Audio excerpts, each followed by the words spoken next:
It's Saturday! Good morning, cubies and newbies. I am Sunshine. This is the ABCube method for solving Rubik's Cubes. That's Formula A right there. That's Formula B right there. Formula A is 4 moves. It's for every left there's a right, for every up there's a down. Formula B is 8 moves, same thing. Every other move is horizontal. Every other horizontal is the reverse of the one before it. And then in between the horizontals, we've got a first up, a second up, a first down, and a second down. With those two formulas, if it's more than 2 steps, it's too complicated. With these 2 patterns, you can solve every complexity Rubik's Cube. Formula A brings a piece to the top and twists the corners as needed. Formula B moves 3 pieces around, and that's it only moves 3 pieces around, and that's all you ever need to do. I say only, which is true on cubes. Minxes are slightly different. If one of your 2 columns is the center column, then you have it moves more than 3 pieces. But so if you want to do the star pieces before the other pieces, that way you don't have to redo. In the same way, a minx can't have a parity, but a cube can have a parity. If you have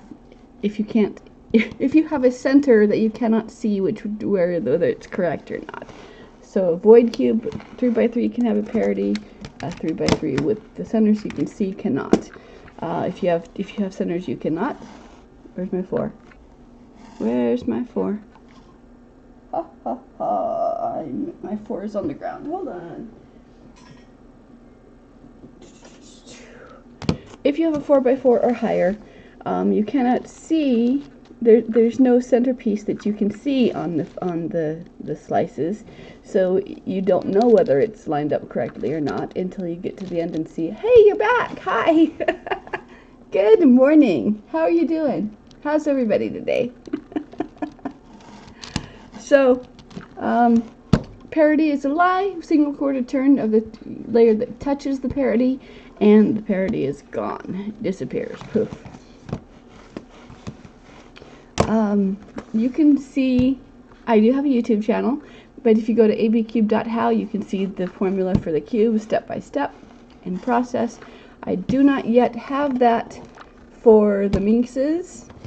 I just have them solved on my YouTube channel. I don't have it broken down step by step and then in a organized format because I moved away from my editor friend. Silly me. Alrighty, good morning. It is a beautiful day. I can't see what outside looks like, but it's a beautiful day anyway. Alrighty. It's Saturday. Anything can happen on Saturday. Yesterday I did some races. That was fun. I have not raced with the Rubik's Cube, aside from a couple of friends of mine, since I was a teenager, so that just felt fun.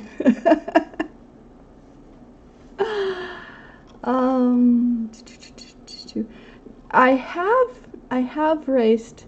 I have one of my students just far surpassed me. He's one of those under 10, under 5 second people, and so I'll give him a 5x5, and I'll work on a 3x3, and we'll race that way because it's a little bit more even to give me a disadvantage like that. Give me an advantage like that, so that's the kind of racing that I do. It's like, okay, here, I have a 5, you have a 4. Let's see who can. I kind of suspect that if you get to a big cube like the 7, where you kind of take away some of the finger tricks and some of that I would do better, because what I learned by muscle memory, and so as I'm working, I fall back to that muscle. As I'm cubing, I fall back to that muscle memory, And my muscle memories, my muscles were not fast because I learned back in the 80s. I have not retrained my muscles. And that's not entirely true. Back in the 80s, I was about 3 minutes. And I have now broken a minute once. Hi, this is my cat, Fluffer Bunny. Fluffer Bunny is ready to help us solve. What are you looking at, kitty? And she's gone. And she's gone. All right. Okay, what shall we do? I scrambled a bunch of things. I kind of had fun racing. I want to race again. Competing.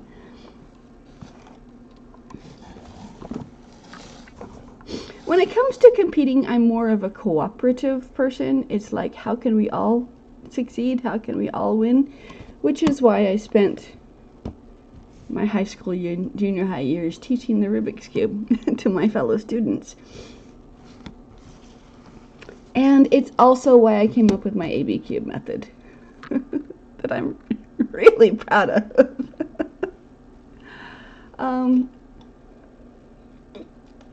So I'll be out in the wild with my cube. Maybe I'm in the church parking lot or something, and I'll have a big cube with me, and someone will come up and say, "Wow, can you really do that?" And I'm like, "Oh, I can teach you how to do that." They're like, "No, it looks too hard." I had the 7-by in my hand one time. I was talking to a dad, and the little 10-year-old kid comes up to me and says, "Excuse me for interrupting, but have you ever solved that one even once? Even just once?" I said, "Oh, honey, I can teach you to solve it." And he says, "No, that's too big." I said, "It's not hard. It's no harder than a 3x3. I can teach you how to solve all of them." And so the dad set me up a time to come and teach his kid. I was with my nephew, who I taught back in the 80s before I came up with the ABQ method. Some people that I've taught, I mean, like, I can't teach my son this method because I taught him back when he was a kid the method before I came up with this one, and he goes, "Nope, I already know how to solve it. I don't know how to solve the 3x3. And I'm like, "Well, yeah, but this way is easier, and you can solve more than the 3x3. And he's like, "Nope, you already taught me. I'm fine." So, all right.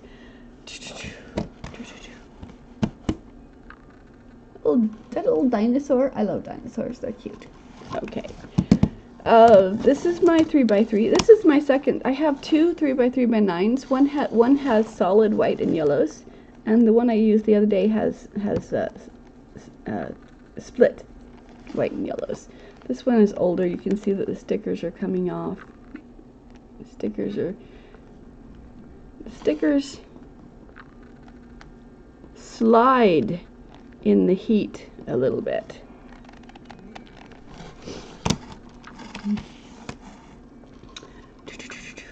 Okay, somebody asked me a question.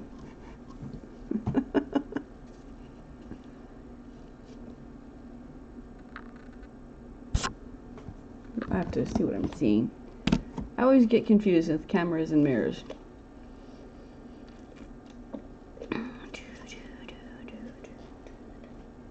All right. I'm gonna erase myself. Okay. Anyone wants to race me? Now's the time. I'm going to scramble my cube. Okay. 3. Okay, wait, I get to look a little bit. Okay. Okay. 3, 2, 1, go.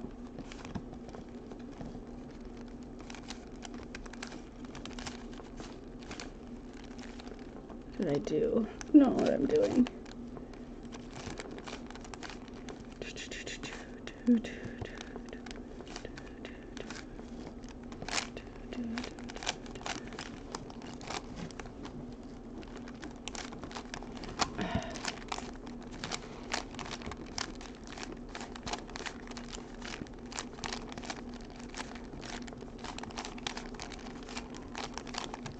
Did I ever think I would come up with a method? I did not. Okay, I slowed down because I'm talking now.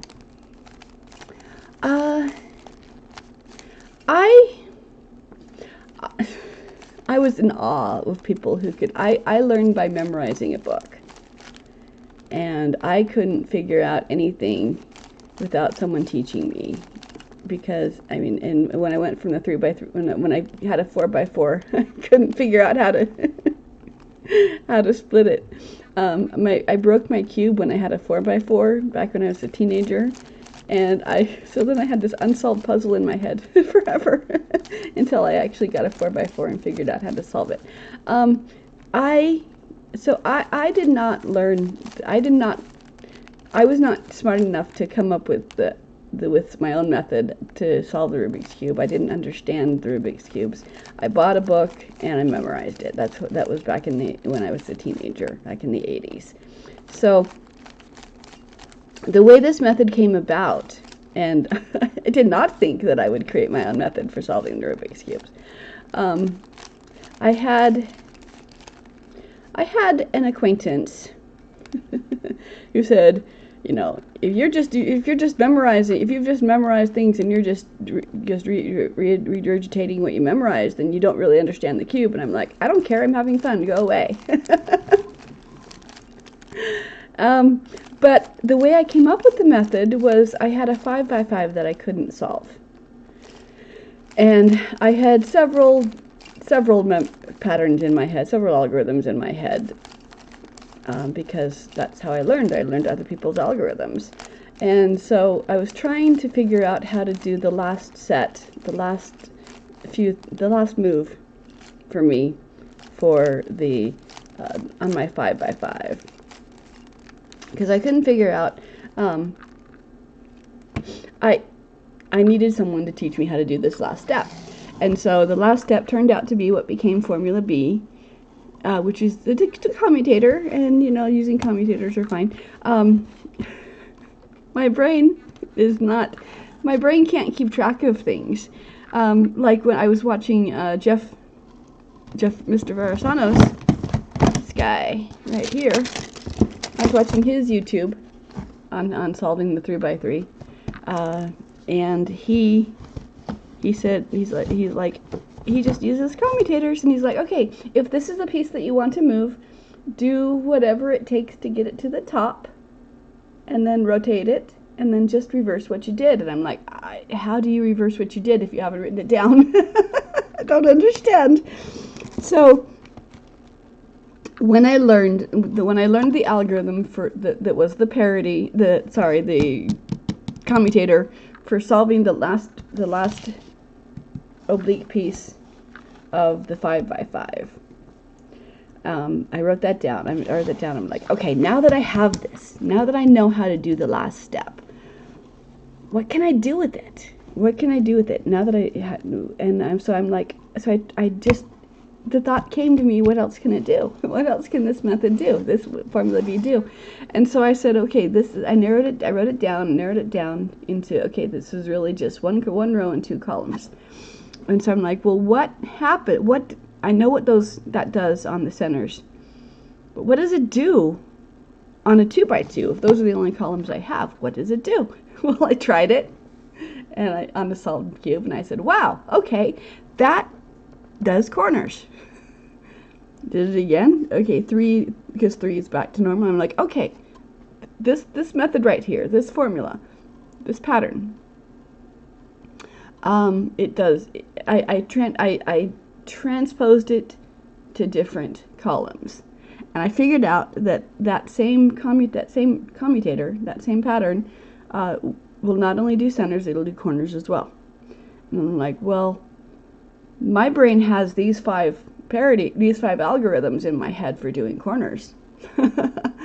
Now that I know they're more complicated than this, now that I know this, I can throw away those and just use Formula B, because I don't have to keep them in my head and remember which one to do clockwise, which one to do counterclockwise, and then look at my cube and figure out which one I want. I can just do Formula B. So Formula B works on corners. Wow, isn't that cool? And so I'm like, okay. Well, I didn't have it called Formula B yet. So I'm like, this does corners. What happens if I do this? Well, now it moves edges. Okay, I have these other algorithms memorized for edges. Do I still need them? And so that thought just started me on, okay, let me see whether or not, because you can do the entire cube with just Formula B. I'm not smart enough, because you have to know which direction, how the cubes move, and in order to land it in the right place. So Formula A is just I didn't know the sexy move at the time, but it is the inverse, the upside down of the sexy move. But it's what I use to twist my corners without twisting anything else. And so I kept the 4 moves, and I incorporated it with the 8 moves, and I'm like, can I do that? Is that all I need? What happens if I try to just use these and throw away the algorithms that I learned? And so I started writing down what to do, how to get there. And as I'm doing it, I kept scrambling my cube and trying it, and I kept getting to a point where it's like, oh, I know the algorithm for solving this one. I can just shortcut it by doing this algorithm that I know. And I'm like, but if I do that, since I'm creating a new method, if I do that, I have to write that down in my book too. I don't want to. Can I do it with just A and B without cluttering it up? And I went through different ways. Like my method now incorporates the mirror of Formula B. Formula B moves a piece. I was only doing Formula B on edges to move them to the left, and not to the right. So I'm like, okay, well, what do I do? If it wants to go to the right, what do I do? And the answer was I turn the cube around, and I do it twice. Let's see, let me find one that wants to go to the right. Hold on. Okay, this one wants to go to the right. Okay, so I would turn the cube around.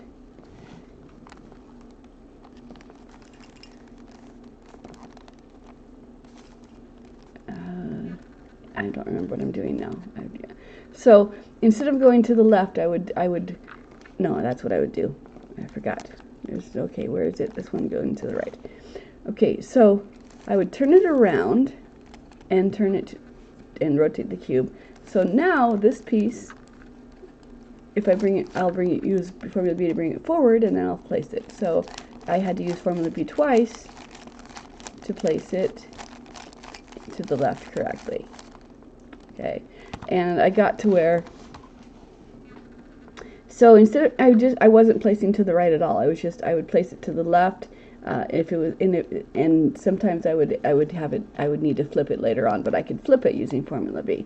So I wasn't even doing it to the left. So I was limiting myself to just Formula A and just Formula B to see what I could do. And it took me years. Took me about a year to get it, and then I spent the next 4 years alpha testing. I'm like, okay, here's my book, here's a cube, pretend I'm not here and tell me where you get confused. Where did I not explain it good enough? And then I would take the book and rewrite it, manuscript, and rewrite it, and do the same thing again. Here's my book, da da da. And I did that. I got it to where I could solve the entirety of the cube just using Formula A and Formula B. So I'm like, I gotta write this down. This is cool. I gotta do this.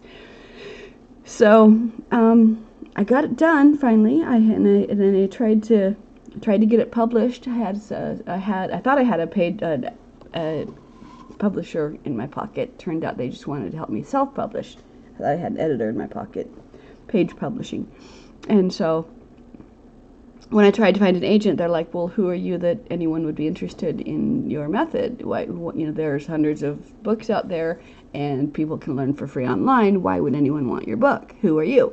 So I'm like, well, I'm really nobody. So I rewrote it from the 5x5 perspective instead of the 3x3, because there were no beginner books out there. There might be now, I don't know. But there were no beginner books for the 5x5 because there's a bit of a gatekeeping in the community, not very much, but a little bit, where we say, well, who would want to learn a 5x5 if you haven't already learned the 3x3? That doesn't make sense. Well, I'm a little bit of a rebel. So I rewrote it from the 5x5 perspective.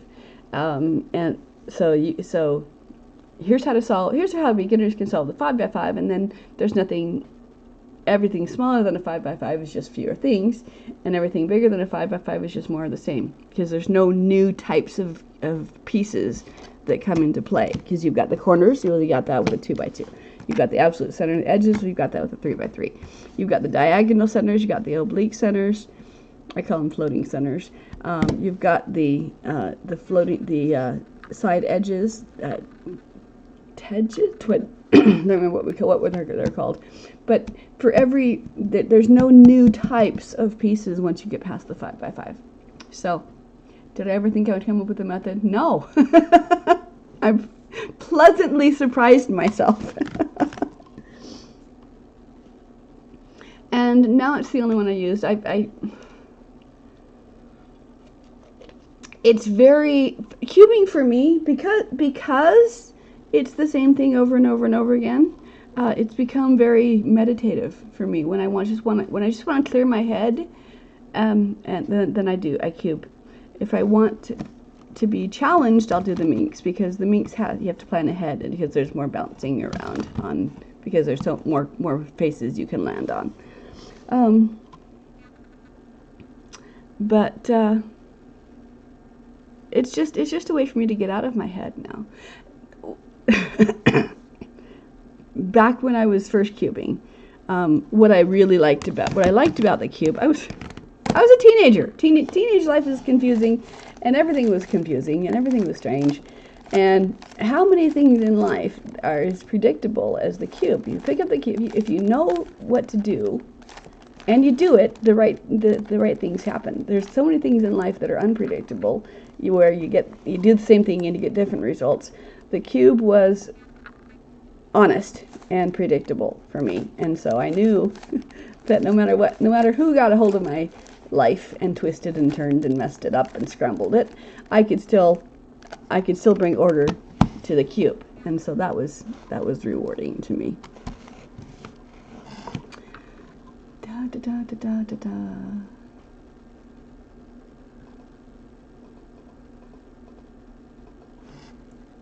All right, I'm erase it again. Okay, you guys want to time me?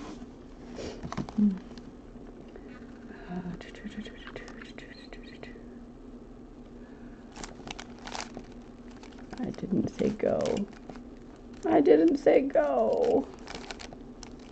There we go.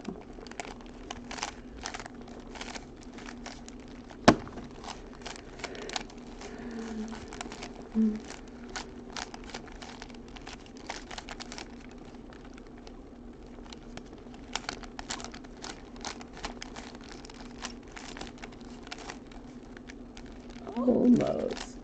Oops. Kitty is looking out the window.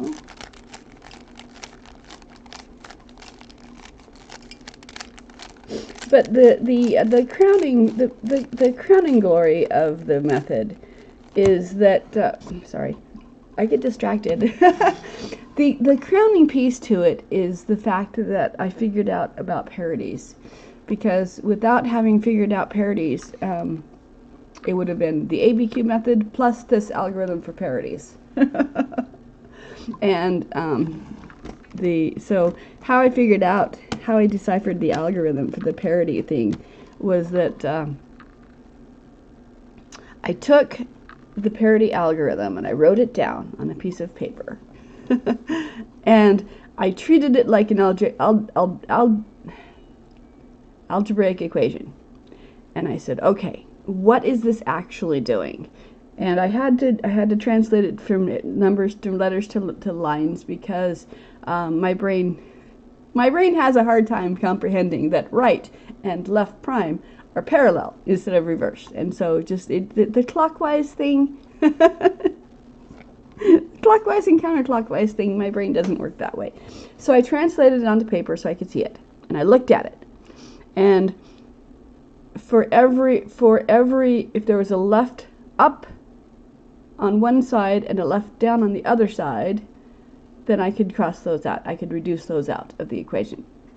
So I'm like, what is actually happening? And when I reduced everything down, all that was left was a single quarter turn. And I'm like, okay, so I looked at it again and realized that there's this big old long thing, and then you make a quarter turn, and then you reverse the long thing, which is what Mr. Barisano said to do. Just reverse what you did. Well, I have to have it written down if I'm going to reverse. So I'm like, okay, so really it comes down to a single quarter turn. But it's not a single quarter turn it's a single quarter turn of one of the slices that you can't see where the center is on it. And then at the same time I was mulling that about in my head, my oldest took my void cube and was solving it, and then said, wait a minute, that's illegal. You can't have that. It was his first introduction to a parity, because he doesn't do the large cube. So he's going, wait a minute, how can that be? That's not possible. So he looked at it, and he said, the invisible center is off. And he put it down, because he didn't know how to fix the invisible center, because you can't see it. So that just bells went off in my head. I'm like, oh, yeah, one single quarter turn, that's all you need. And so I took a big cube, and took a solved cube, and I made a quarter turn on the center. Then I solved the edges from that, and sure enough, I got a parity. And so I'm like, well, do I have to undo the? How do I know which way to turn it? And I didn't. I knew that this is how I'd made the turn, because I could see that I hadn't fixed the centers yet. But the parity showed up over here, so I'm like, okay, well, then let me do this one. I'll just make a quarter turn there. And the fact that I'd made 2 quarter turns did the parity. I was able to create the parity. I was able to make the parity go away. And so that was just the crowning achievement for the AB method, because it meant that I could do everything with just A and B. But without understanding the parity, this method would have no teeth. It would it would not be this elegant. It would be, this is how you'd solve the cube unless you have a parity, and then you have to do this. My algorithm was like 27 moves, I think, something like that. And so it's like, you can solve every cube with just A and B, with just the 4 moves, 8 moves, and this thing. You have to throw this thing in as well. That just wouldn't have been, without understanding the parity, this would not have worked at all. So, questions? Questions? Comments? Queries? Tell me the story of your life. Where are you all watching from? Who do we have today? If you've just joined me, I'm Sunshine. Thank you for your day. Thank you for your time. The first step with the minks, you have to do the star parts before you do the other parts. If you don't, then the star parts move other pieces. For example, white. Go up to the red side and down to the white. I will solve this, and then I will demonstrate that if you do, because you can't really see, you can't really see what a pattern does, what an algorithm does, what a pattern does, unless you can do it on a solved cube, so you can see exactly what happened. So that's what I try to do. 1, 2, 3, 4. Okay, so I did not. I just I just intuited them into place for the first for the equivalent of the cross. R2 U2 R2 U2 W R2. Hello. I believe you. What did I do? What does? Okay, what does that do? All right. R2 U2 R2. What's W? I don't know what UW2 means. Oh, up with the 2, baby?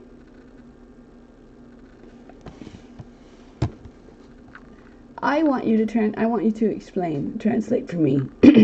Teach me what that means, because I don't know that. I would love to know that. I would love to know.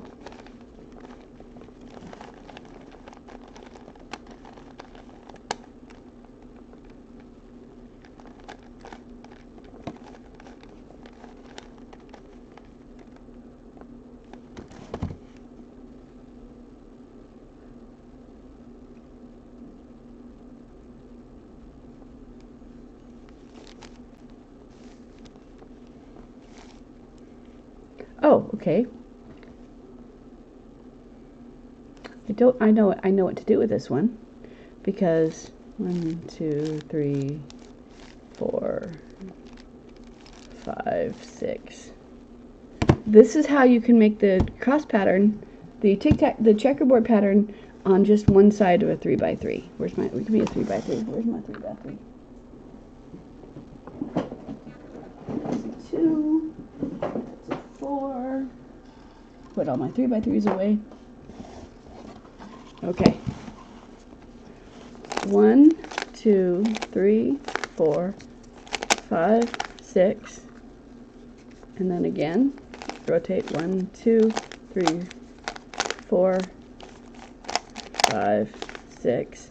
So that gives you checkerboard on just one side.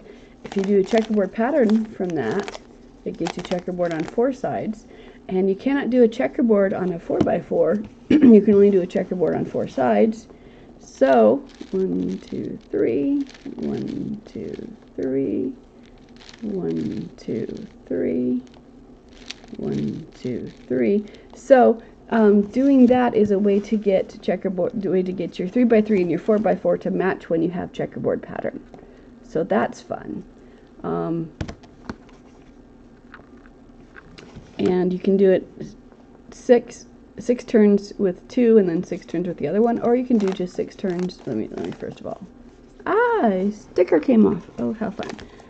1, 2, 3. Okay. You can just go around 1, 2, 3, 4, 5, 6, 7, 8, 9, 10, 11, 12. So it can give you stripes or shooting stars, I think they're called. Hi, thank you for joining me. ABCube, Cold Cuber, I want you to tell me what the pattern, what the formula, the algorithm is, what the algorithm does, because I want to learn. So 1, 2,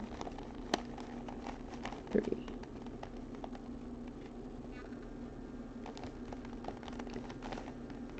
So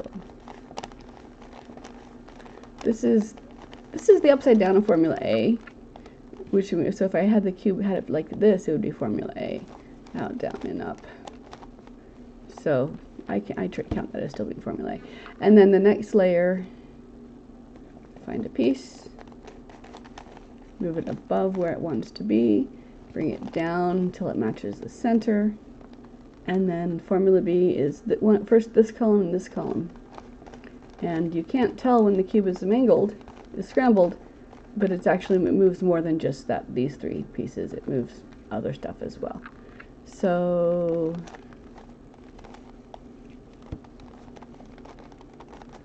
but formula B works till you get to the last side. 1, 2, 3. I actually, I have not been cubing continuously since the 80s. I come and go with it.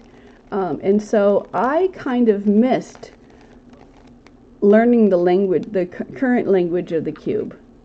I don't know what T-perms and J-perms and all of that stuff means. I don't know what sledgehammer, I don't know what sledgehammer is. I don't know all of those things because I was out of the community. And then, so, but basically, what it seems to me is that for everything a cube can look like, you have a name for it, a name for that pattern, and then a way for the fewest moves away. 1, 2, 3, 4, purple and yellow. That's what I'm looking for. Purple and yellow. Where is it? There you are.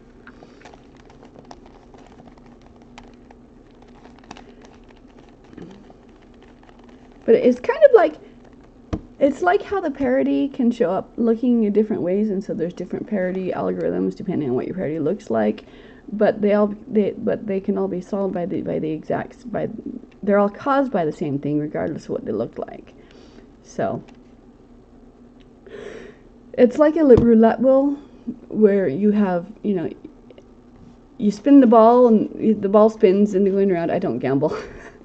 But the ball can land on any one of this many numbers, and so you think you have that many options, but really it's all just landing in a space. And so if you can work on that, 1, 2, 3. I'm looking for edge. I forgot what I was doing. I'm working on corners now. Working on looking for double bold corners. 1, 2, 3. This is 1. There's 1 corner. 2, 2, 2, 2, 2.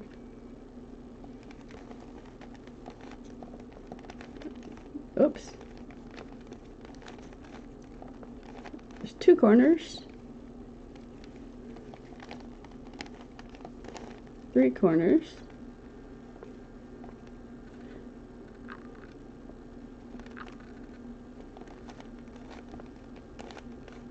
1, 2, 3, 4. We just need the yellow and blue one right here. And slide it down. Okay. Now, this one, now the next layer. I go layer by layer. I'm working on the equator periphery now.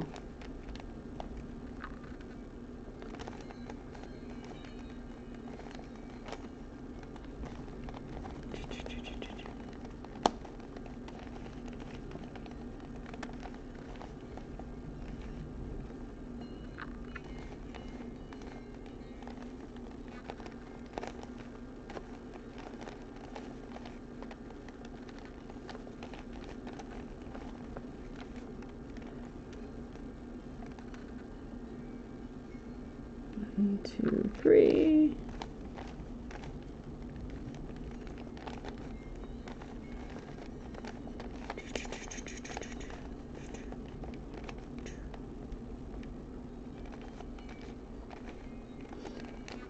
Yeah, my brain doesn't recognize the algorithms anymore, so I have to walk through them to see what it does. It's like, oh yeah, I remember that one.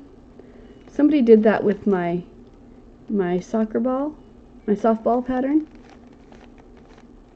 Someone broke down how to do my softball pattern and put it into an algorithm, and they said, here's how you do it, and then they put down the reverse of it and said, here's how you undo it. I'm like, it's the same. You don't have to reverse it. 1, 2, blue. This one.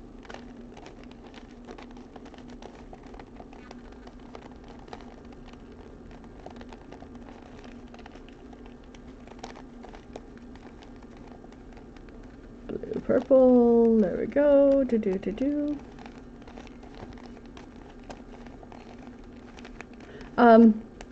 I do actually really want to know, Gold Cuber, what does UW2 mean? I don't know. I'm assuming, is it up width of 2?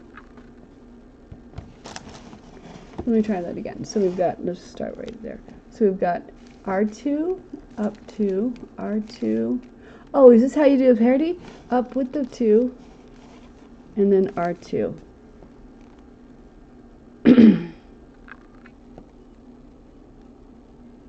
I don't know what that did.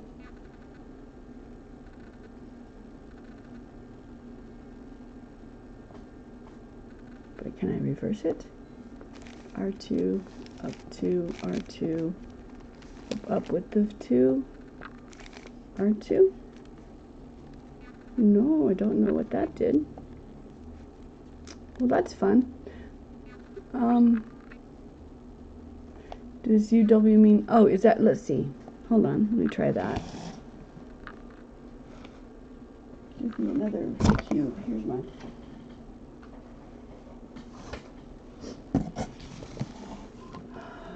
Okay, let's see. R2 up to R2 this way, and then 2. Did that do something?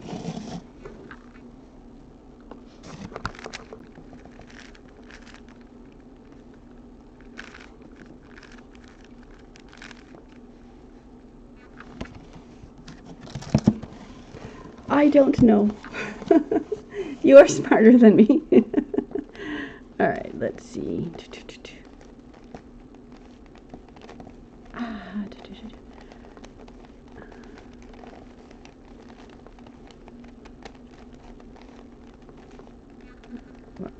Yellow, blue, orange, green. I need one more. I need the blue in this one.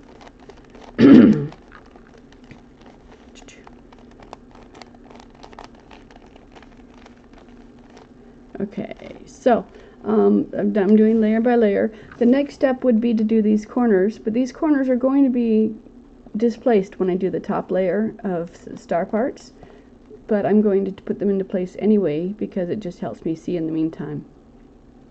So I'm going to do this layer even though it will be undone.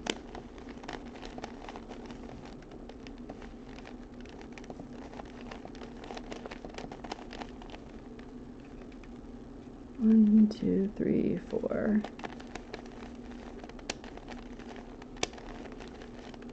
One, two, three, four, five. Okay, that's done. Okay, I can do the next layer, but when I get to the top layer, it's going to undo a bunch of stuff. But that's okay. It just gets some of the pieces out of the way so I can see what I'm doing.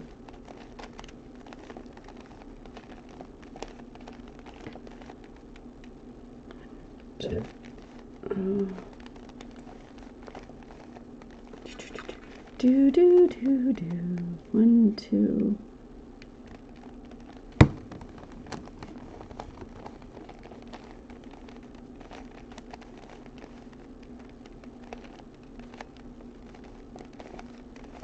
Da da da da da da da. Yeah. No, I didn't sit down and think, let me come up with a new way of solving Rubik's Cubes. It was just surprised and delighted me. I was very happy. Pink, yellow,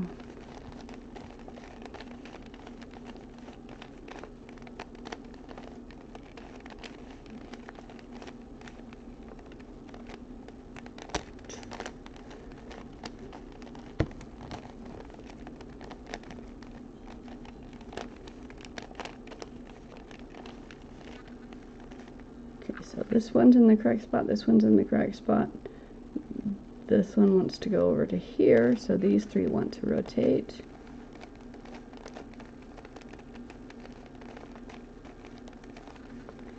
Okay, so they're in the correct spot. These 2 need to flip.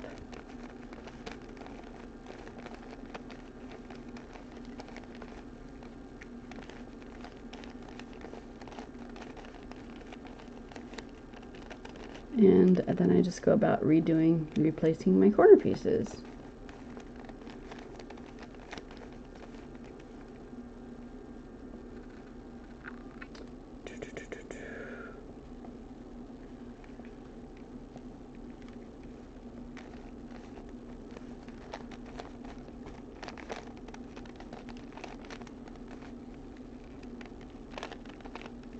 One, 2, 3, 4, 5. You need to twist. Formula A twists. Hi, I have a new first time chat. Hello, how are you today? Thank you for joining me. And 6 sets means that a 6 set of the ABCubes means that the rest of the cube has not been twisted. So all that's left now is the last 5 corners. How are you today? What do you think of my what do you think of my channel?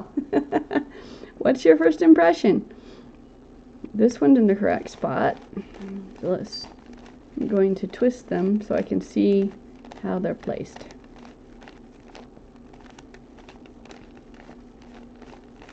Just Makes it easier for me to see. Okay, this one's correct. This one wants to go here. So the formula B moves these three corners around. Up, up, down, down. Okay, so that's in the right place. These three need to move twice.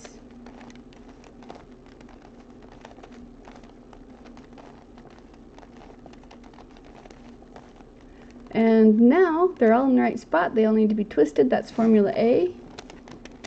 Out, down, in, up. Out, down, in, up. When it's correct, move it out of the way. Keep going with the next corner that can be affected. When that's correct, slide it out of the way. Keep going. I'm not changing the cube because I've got to keep my same bottom, my same row and column until I finish the 6th set of my formula A's, because that means the rest of the cube is not scrambled. Ta-da! Okay, so now what I wanted to demonstrate, I did this so I could demonstrate. Formula A moves the pieces around, switches these ones and does a bunch of stuff over there. But if what you want to do is twist a corner, then you can twist 2 corners at a time. The rest of the cube does not get messed up. And if you have 2 corners that need to be twisted, they're in opposite directions. One's clockwise, one's counterclockwise. If you have 3, they're all going in the same direction, just because of the mechanics of the cube.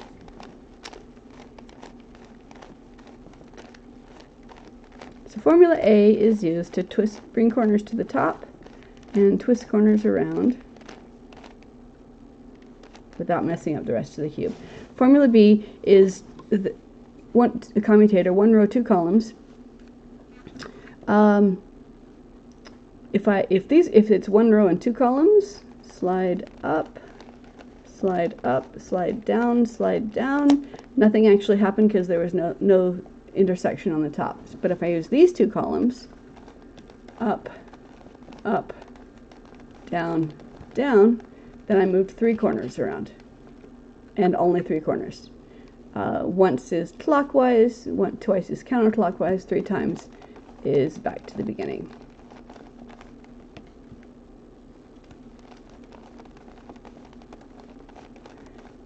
Okay, so that's the corners. But if I wanted to do the edges, if I wanted to move this piece down here, or even this piece, offset so if I've got these last 3, I can offset it and do these 3 and then put it back there. But so let's say I want to move these 3 columns, these 3 star pieces. Bring it down, up, up, down, down, and then reset. So it did indeed move these 3 pieces, but it also moved other pieces as well. Okay, so it moved these 3, but it moved this corner and these corners. It moved a bunch of corners around. So I can place those corners I can place the corners by themselves, but I can't place the star pieces by themselves. They move other things. So, and the same is true for the other parts of the star as well. So, a cold cuber is letting me down. I'll have to Google search what that formula does, because I don't know. I do know, however, that the parity can be created in 10 moves, because that's what Jeffrey Varasano came up with. He told me the story. We're Facebook friends because I'm a fan of his. He told me the story that when the 4x4 first came out, there was a toy convention and he was invited because he was the champion at the time, and so they said, you know the 3x3, we've just made a 4x4, and so they let him play with it while he was there at the convention. And so he played with it and solved it, played with it, messed it, and solved it, and he got to a point where he realized, oh wait, this doesn't happen on a 3x3. And so he discovered the parity, and was looking at it, and before he could figure out how to solve it, they said, okay, convention's over, give us back our toy, and you can go home now. Which would have confounded me. I would have, because it did when I had a 4x4 and it broke and I couldn't finish the puzzle. It just was there in my head for months and months and months until I got a new puzzle. But he went home, and with graph paper and colored pencils, he just drew out what the parody was, and then worked out how to fix it. And then the next time he was in the car with the toy creator, they were talking about that situation, and he said, yeah, the guy said, yeah, it can be done in 12 steps, I think he said. And, hey, cat, stop that.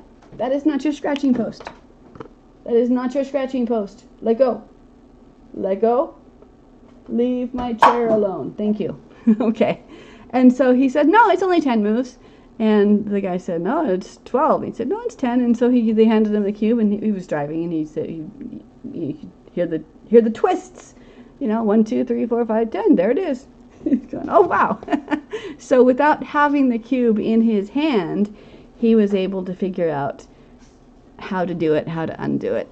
And that's just, I'm so amazed at his brain. He's so brilliant. All right, so that's me. This is the ABCube method. It works on every complexity Rubik's Cube, every complexity Minx. Parodies are undone with a single quarter turn. Order of operation, star parts before you do the non-star parts. And with that, you can solve them all. You're an expert. Oh, hi. Hi, I'm the Bean. How are you doing? Anyone else want to say hi to me? Anyone have any questions or comments? You want to tell me what to do? You want to challenge me to a race? Do you want to tell me what's your best time?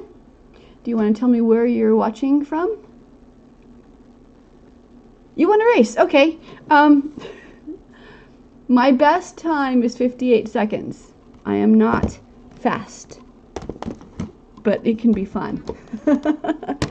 So if any of you are around a minute and want to race, then we can do that. Do you want to race with 3x3, 4x4, 5x5, or 7x7? I have a 6x6, but I have to go get it.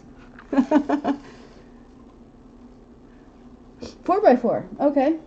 Here's my 4x4. Which 4x4 do I want to use? This one? They're the same. All right, we're going to race 4x4. Scramble.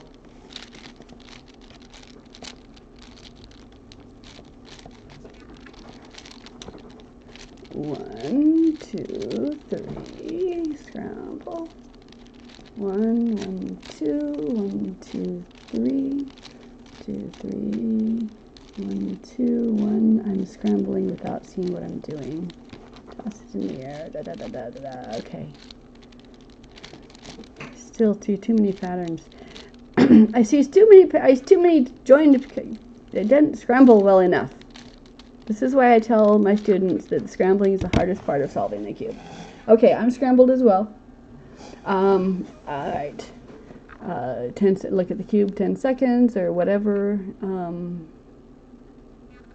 Okay, and 3, 2, 1, go.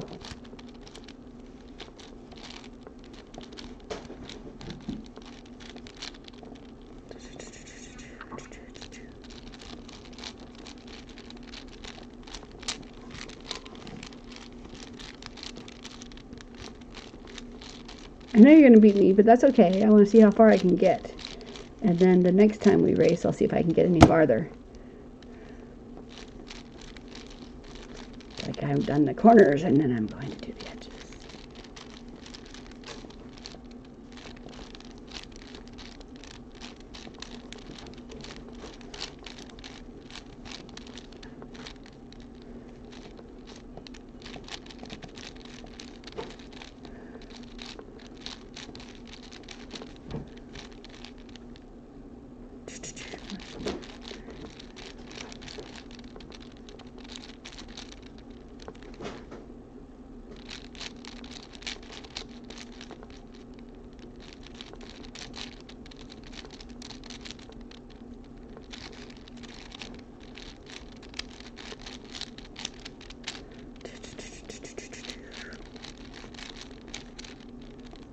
2, 3.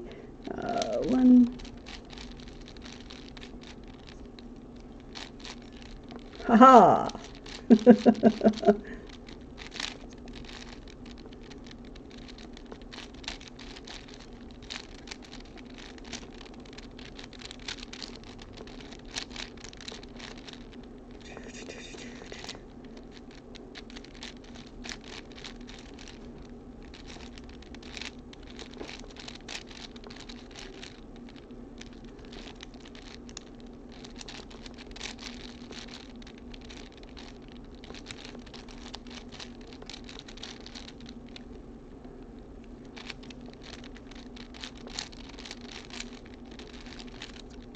All right, opposite edges are done.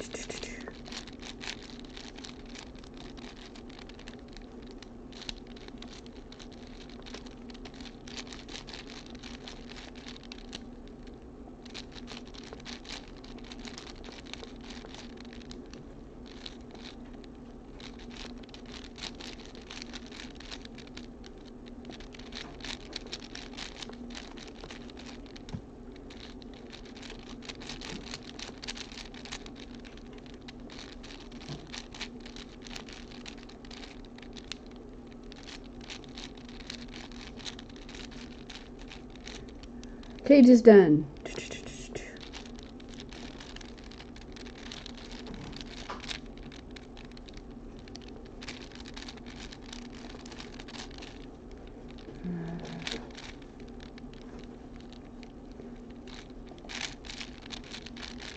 Are you finished?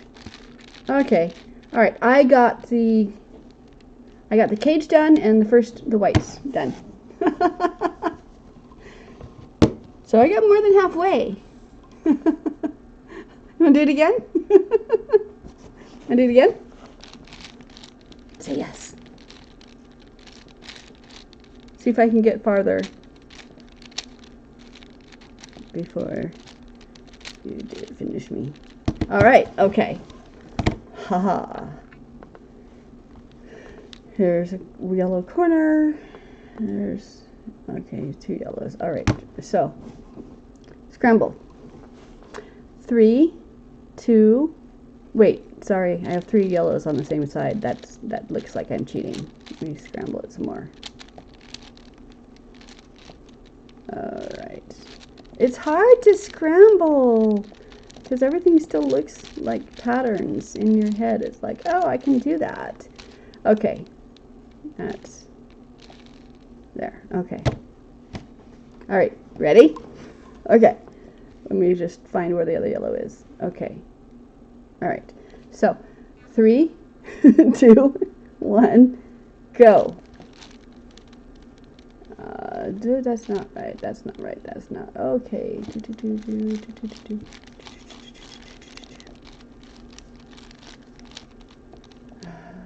Yes. No. Oh, no. Which way side matches?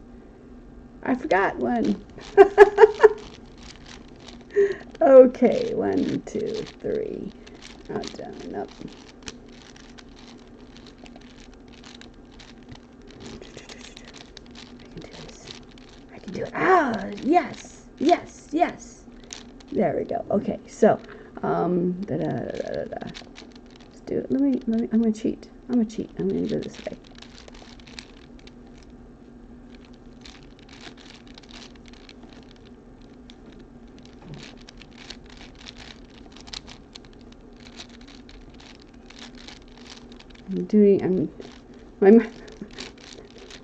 Cheating for me means I'm doing Formula A for the top row instead of, whoops, I messed up. No, there you go. Okay, good. Okay. Alright. Forgot what I was doing. I'm lost.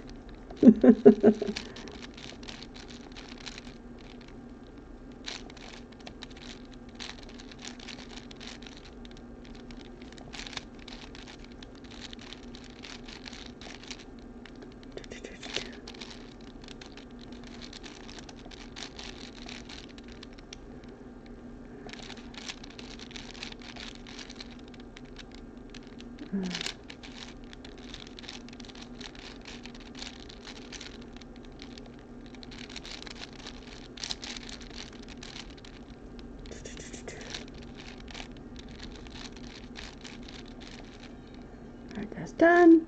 That's not done. Okay, side. Side.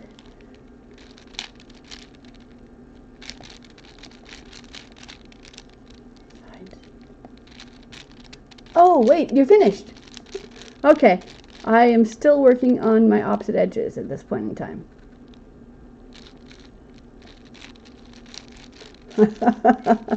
All right. Here's the deal. Do you have two? You have to do it twice in the time I do it once. Okay? Do you have two 4x4s you can scramble, or are you going to scramble it in between? Because that's no. Okay, you know what? Here, take your 4x4 and your 3x3. You have to do both of those while the time I do the 4x4. Okay. In between? Yeah, do the 4 and the 3. Okay. All right, we can do this. We have the technology. Okay, let's see. That's too many whites on the same color. Sorry, still looks too solid. We got to scramble it more. Okay. All right. Okay. Are you scrambled? I'm the bean. Are you scrambled? Okay, I'm waiting.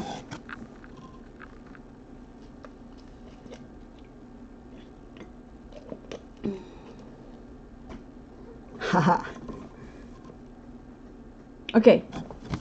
All right, here's the yellow. I'm gonna look at just find my next yellow. Okay. 3, 2, 1, go.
Wait, you said done already? Oh, that was done for scramble. Never mind. You didn't finish. You were done for a scramble. I just confused myself.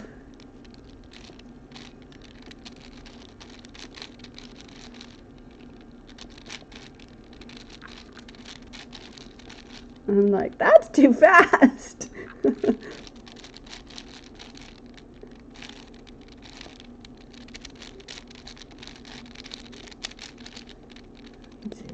3. Oh, I forgot that I was going to do formula. You treat on shortcut with formula A. I forgot to do it. 2, 3. Okay. Done. Okay.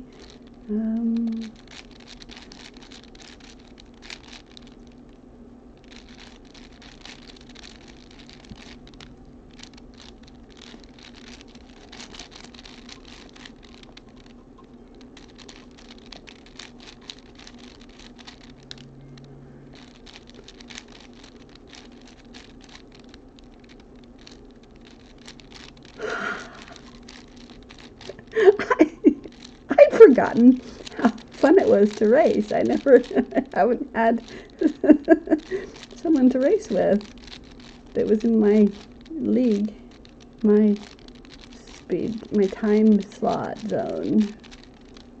Okay, that is a parody, so slide.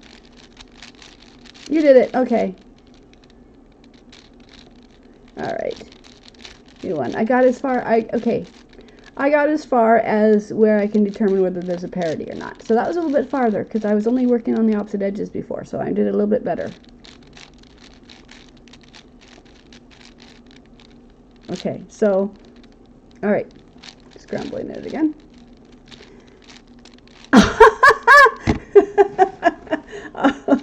Okay, all right. Flexing a little bit there. All right, do the 4 and the 5, leave the 3 alone. No, I'll do the 5. Do the 3, 4, and 5 while I do the 5. That's fun.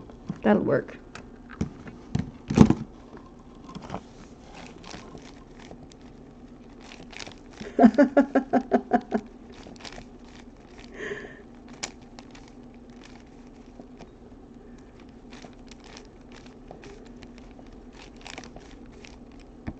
I 7 by 7 is my favorite because it's just complex. It has enough pieces that it gets me into a nice meditative state, but it doesn't have enough pieces that I get bored with it and have to put it down and come back to it later.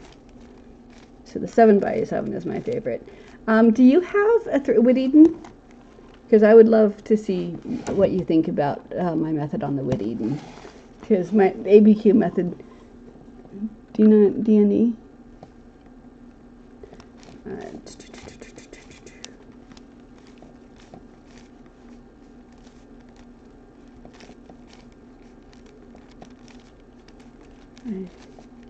I spent a month trying to learn the Wood Eden 3 by 9 before I said, wait a minute.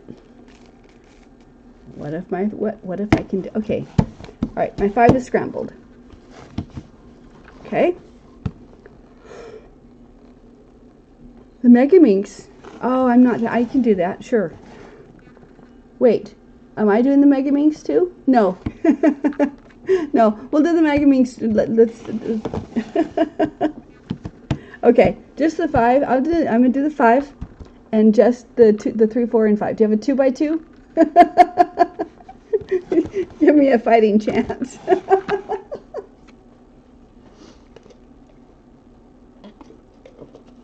Okay. Me with a 5 and you with a 2, 3, 4, 5. We can do this. We're gonna have fun. Okay.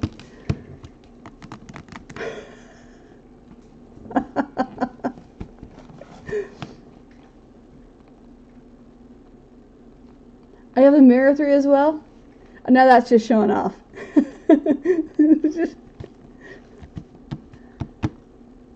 Is your mirror magneted?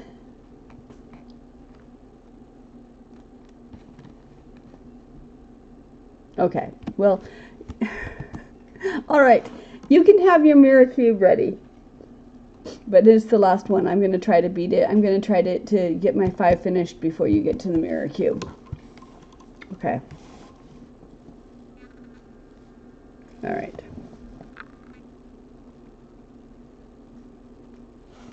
Okay, are we ready?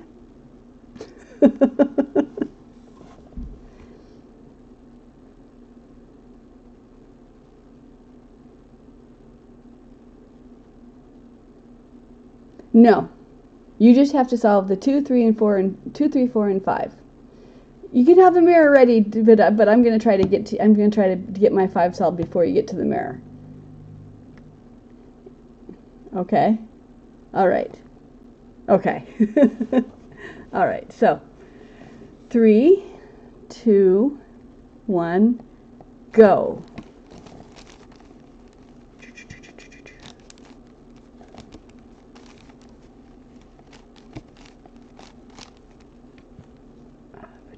Ups to do.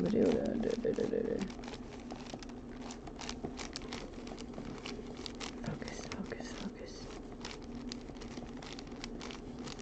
I probably would be better with my 3 by 3 because I can have some finger tricks I can do with that one. I don't have finger tricks I can do on the 5 by 5 because it's bigger.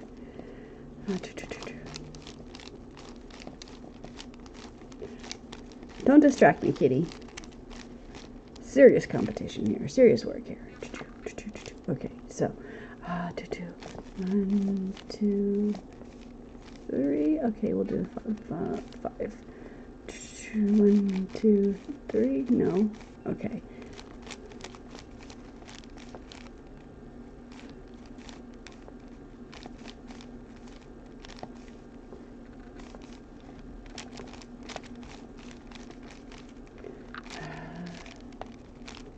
Stop thinking ahead.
I'm aware of my hands.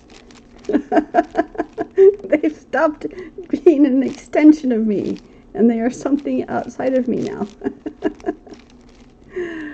Okay, do. 1, 2, do.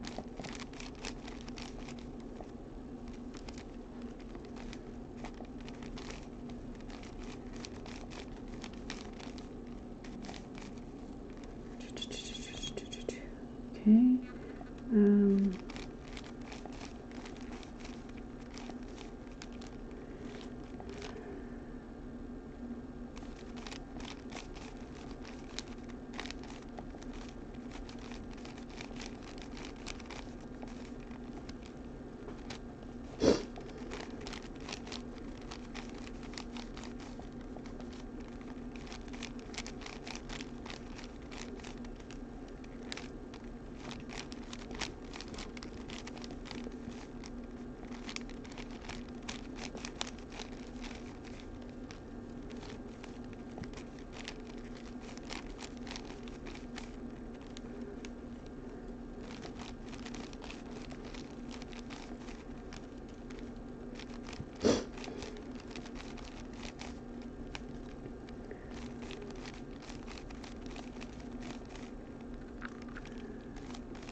Parity.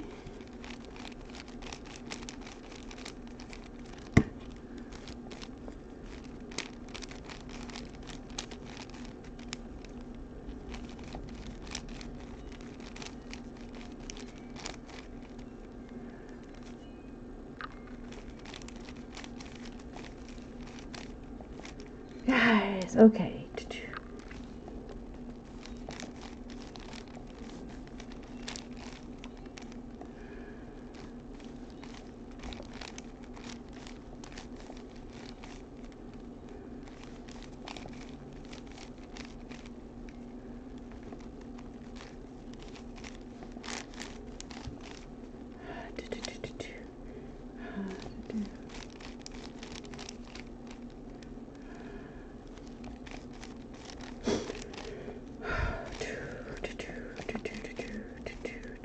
Okay, there we go. 1.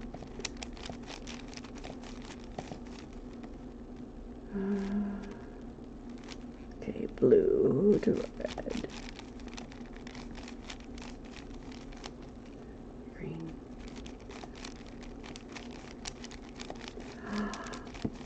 I'm doing it!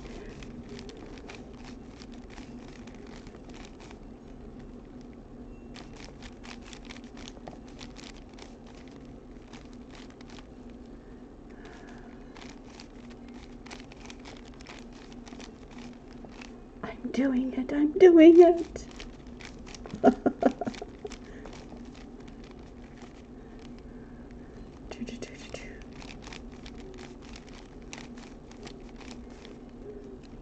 Blue.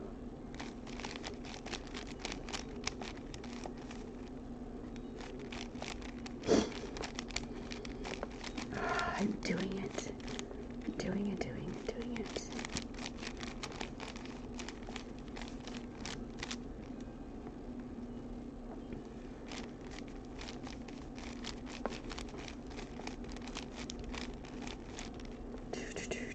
Green.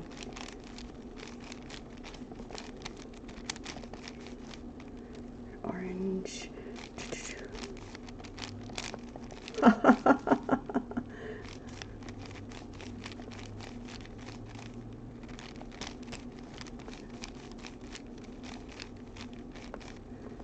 Blue.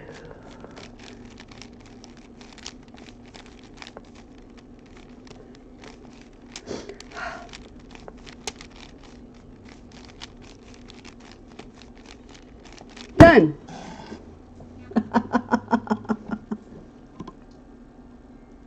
Okay, how far did you? Again? Tell me how far you did. What did you do in the time I took to do the 5x5? You messed up parity for the 5x5. Okay. Oh, goody! You didn't make it to the mirror cube. You had the 4x4 left? Oh, okay. All right. Okay. All right. Forget the 2x2. Let's just do the 4 and the 5. All right. Line them up. Do the 5 with your 5 first, and then I'll do the 5, and we'll do the 5 and then the 4. The order of operations for you will be the 5, the 4, the 3, the 2, the 2, and then take the mirror off the table. I wanted to. Oh, you want to try it again like this? Okay. All right. All right. I'm gonna do a 5x5, and you're gonna do. Well, you tell me when we're done what you did. I just want to race. Okay. Wow. Here's 1 yellow. Here's 2 yellows. Okay. All right. I'm scrambled. Wait, am I scrambled? Do I look scrambled? Okay.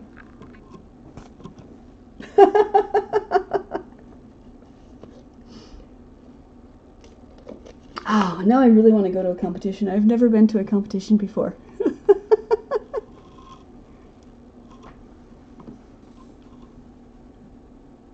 You messed up the parity for the 5x5. That means you're doing your method with the parity algorithm. Right? You're using a parity algorithm? Yes, okay. All right. That works. You messed up one move. Okay. All right. Here's 1 yellow. Here's another yellow. Okay. All right. Tell me when you're ready.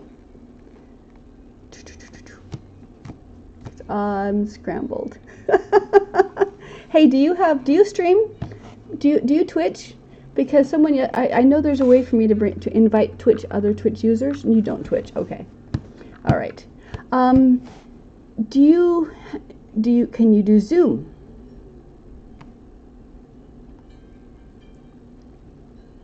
Because I have a Zoom meeting, and I can gameplay capture the Zoom meeting, so the rest of you guys can see me and the Zoom meeting. So talk to me offline, and we'll see about setting that up, because I don't have it set up right now, but maybe we can have that set up for next Saturday to do. Okay, we'll try about it. All right, so are you scrambled now? Oh, you said ready. Okay, so are you scrambled and ready to go? Yes, okay. All right. Yes. Okay, you need to drink water first.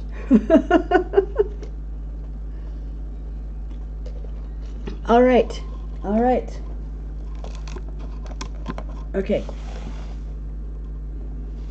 3, 2, 1, go.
You're back. Oh wait. Oh no.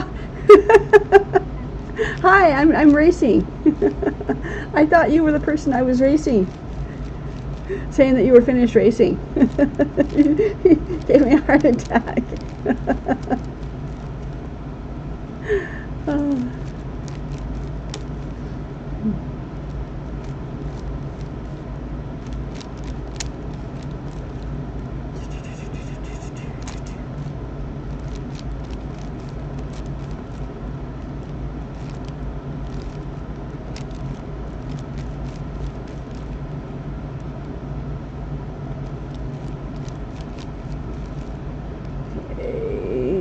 Da da da da da.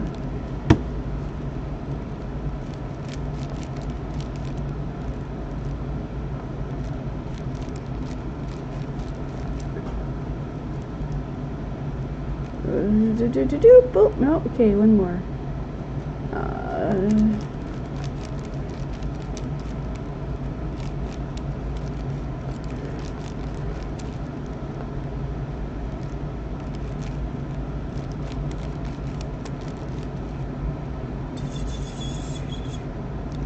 Da da da da da da da da da da da da.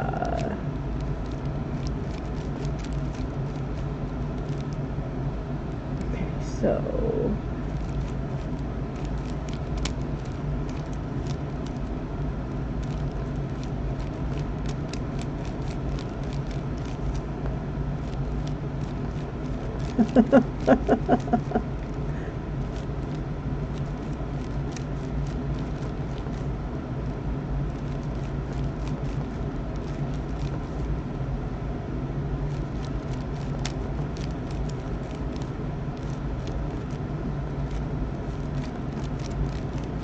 Blue is not green.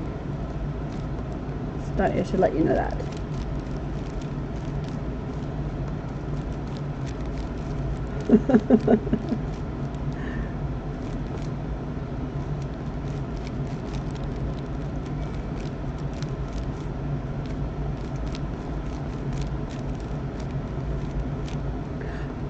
Oh, okay.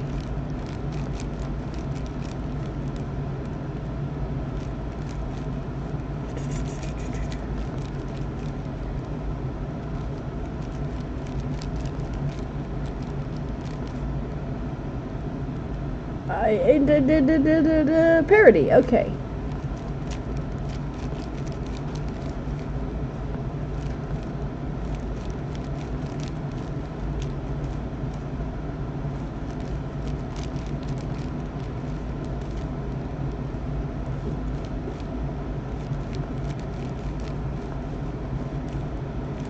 Okay, now then da da da.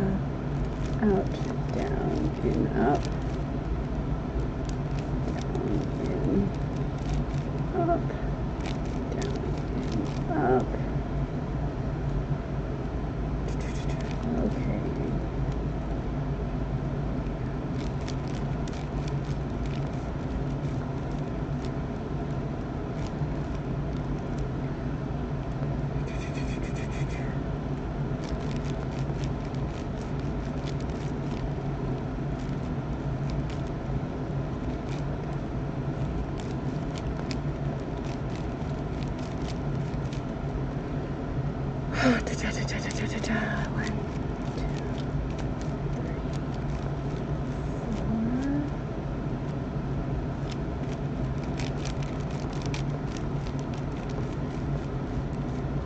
Okay, so we are. Okay,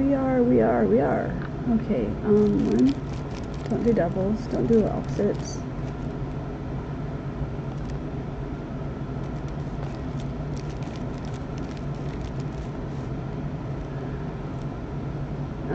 Slide, okay, here we go. I'm at the find something and move it phase.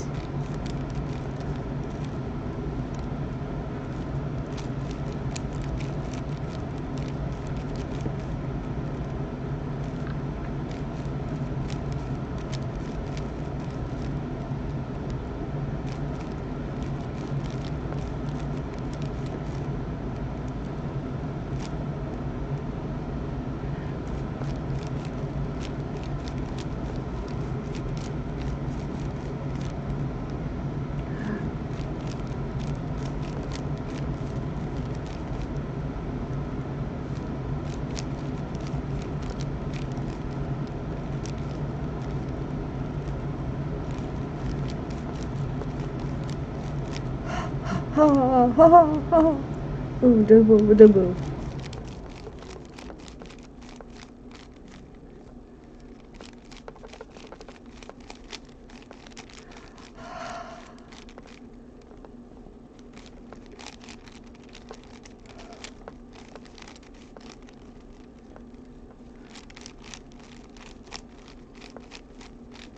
And done.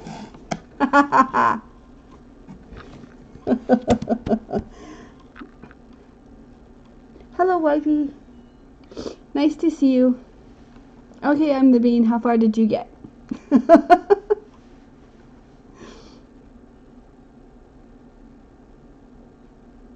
got to where you were on the 3x3 stage. Wait. Which did you start with? You started with a 5x5?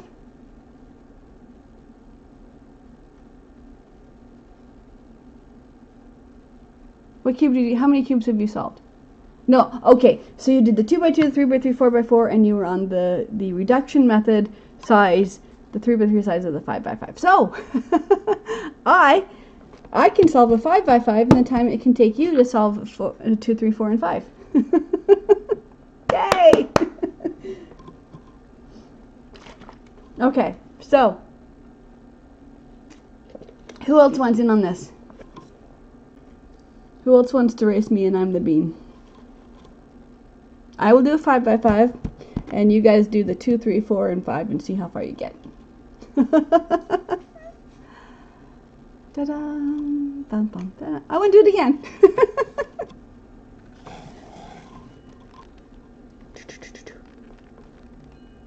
I bet I can solve the mirror Megaminx. Okay, so put your 5 down. All right. Do you have the Gigaminx?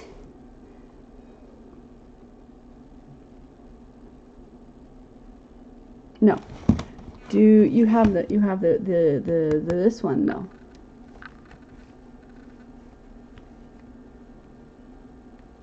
I am not fast on the mirror. I have. Okay. All right. All right. What do you think you can do in the time it takes me to solve my 7? Make me a challenge.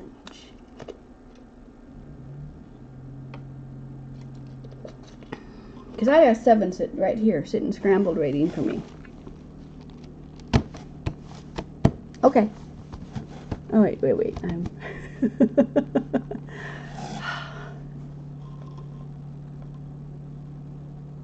Yeah, line up whatever you want to solve. I'm going to solve a 7, and you see how far you can get. Start with your 2, and do you have? I have 6. Should I get my 6 out instead of the 7? Earth cube. What's an Earth cube? Is that a 3x3 with pictures on it? Is that a pictured 3x3? I don't know what an Earth cube is. 5, 4, 3, 2. Megaminx mirror and Earth cube. Are you going to tell me what an Earth cube is, or do I have to look it up? Oh, Scube? Scube's a shapeshifter, right? Right? Shapeshifter? Alright, you line up whatever you want. We'll see how far you get. With my 7x. No? Wait, Scube is not a shapeshifter?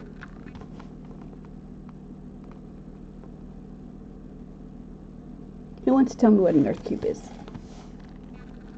Anyone pop in?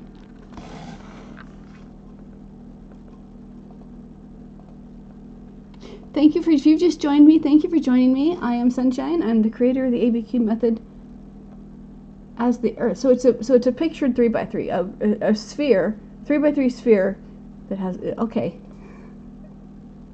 I don't like pictured cubes. Okay, great. All right. Well, I have my 7. I'm ready to solve. You get drink water. Who else wants in on this? What cubes do you want to solve while we race?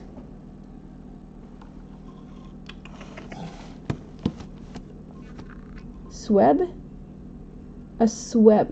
You sweb. I don't want to break. I don't want to break away from you guys while I search for something.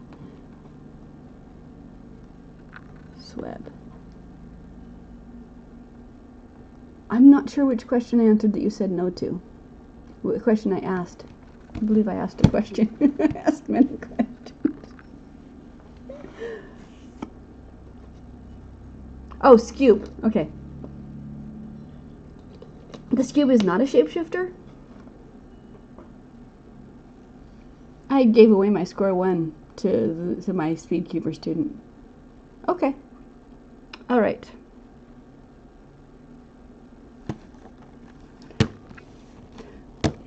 But if anyone has a Whittington, I want to erase all my Whittington, okay? So if anyone has a 3x9, let me know. Okay. Tell me when you're scrambled, because I got my 7x sitting right in front of me.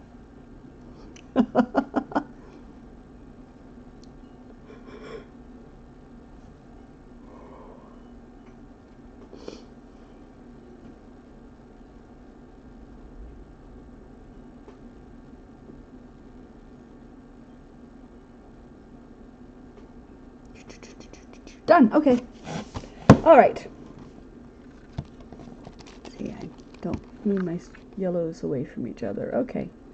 All right. Okay. Which order are you doing it? Are we doing 2 up or 5 down? 5, 4, 3, 2. So you don't have a 7? Do you have a 6? 2x2. Okay, well, all right, it's fine. All right. Okay. All right, ready?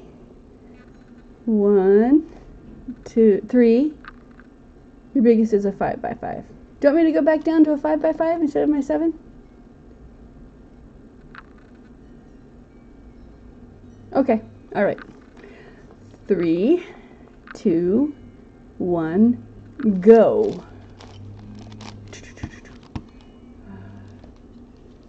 Yellow to red. Yellow. There we go.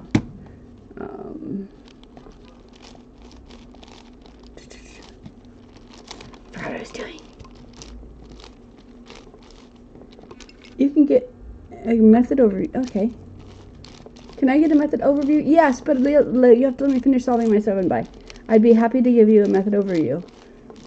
Unless someone else wants to hop in and do it while I'm scrubbing. But I've just started a race.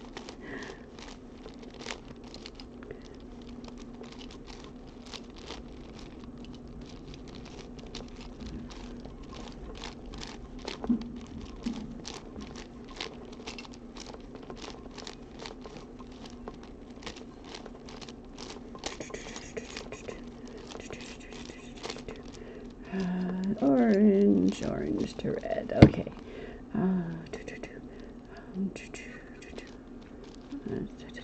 Do I want to do this? No. Alright, I'm going to...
Alright, okay.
I've forgotten how many pieces are in a 7x.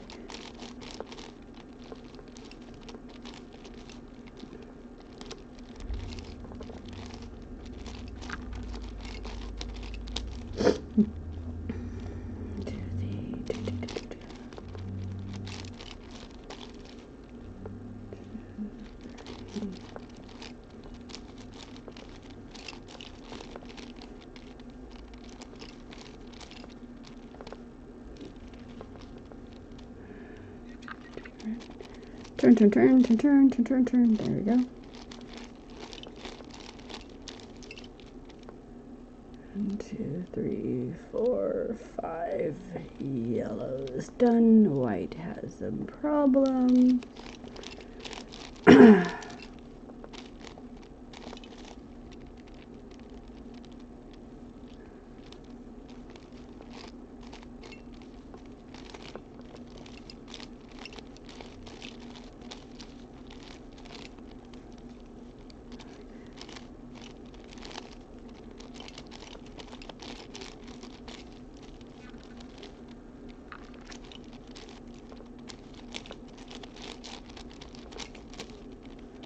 Let's set it up. There we go. That's done. Finish. Okay, finish. Out, down, and up. Out, down, and up. Down, and up.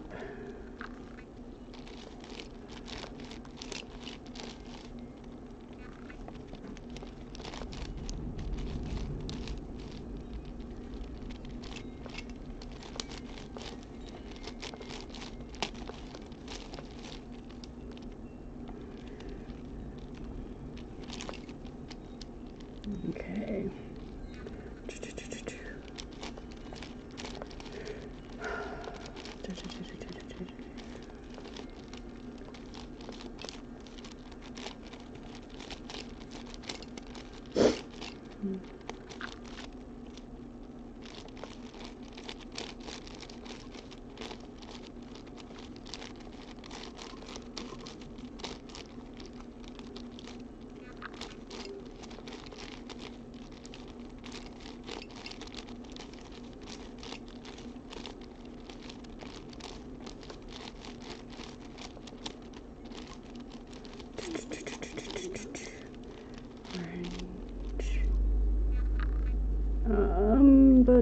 But wait.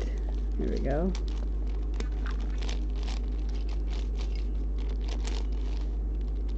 green.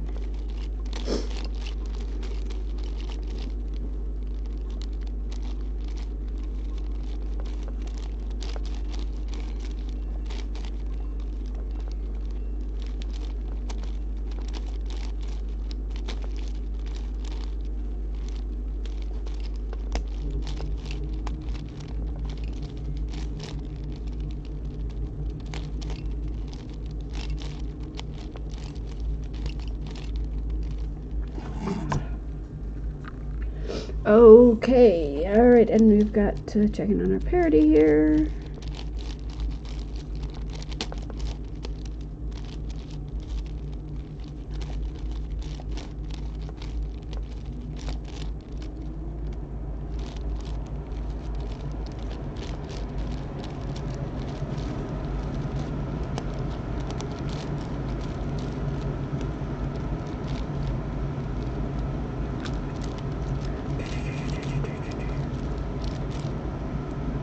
One, two, three, four.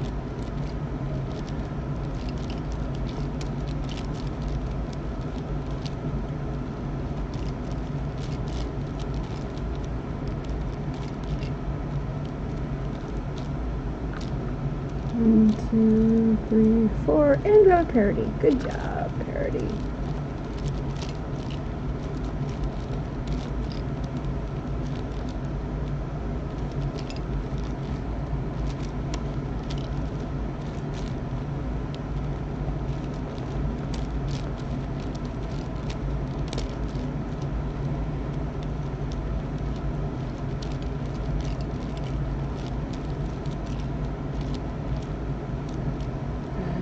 There we go, there we go, there we go. Good job. Okay, so out, down, in, up, and we're, okay, good. Good job, good job, good job, good job. 1, 2, 3, 4.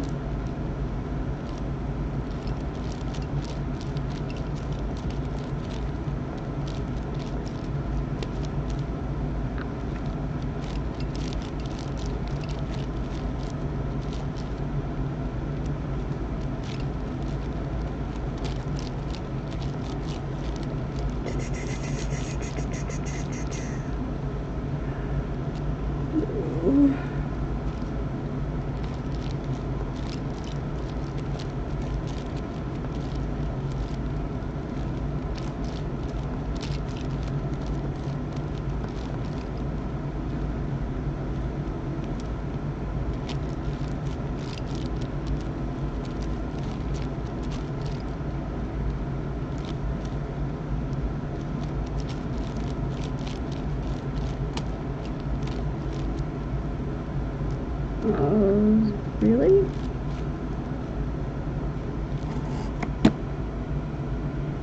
Alright, let's do yellow, orange.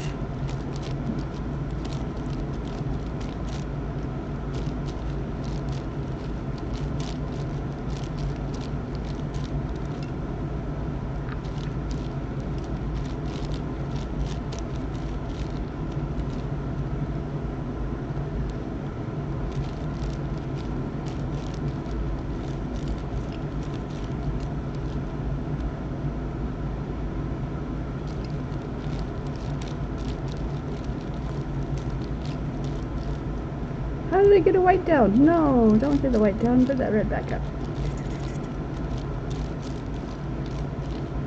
Okay.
Turn.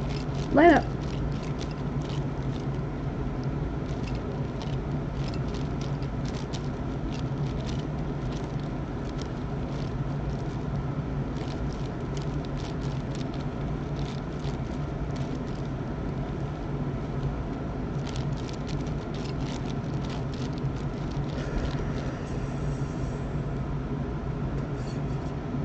Red.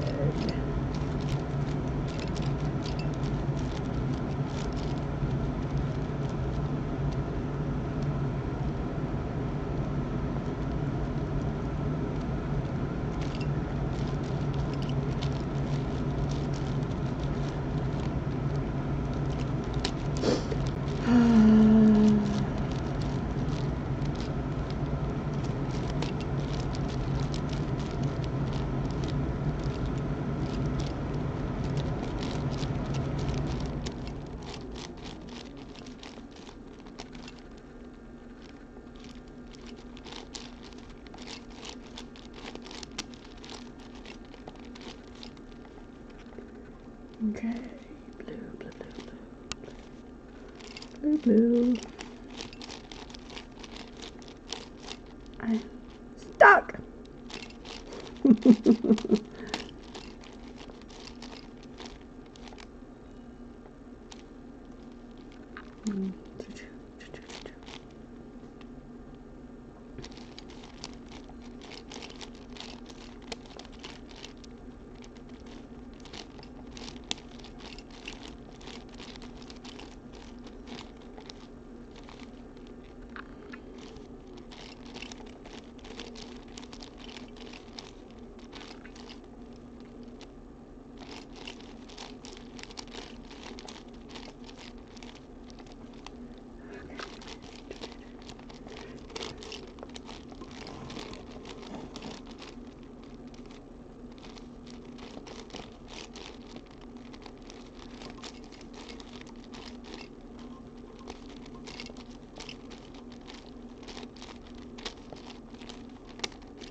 We're getting there. We're doing it. We're doing it. We're doing it.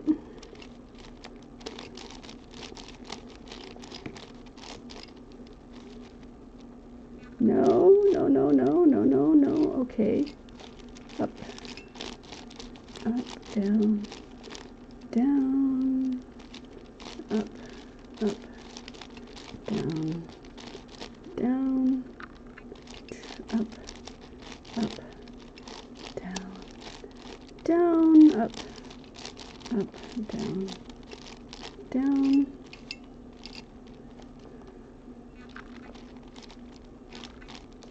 Up. Up. Down. Down. My fingers are cramping. Do. Ah.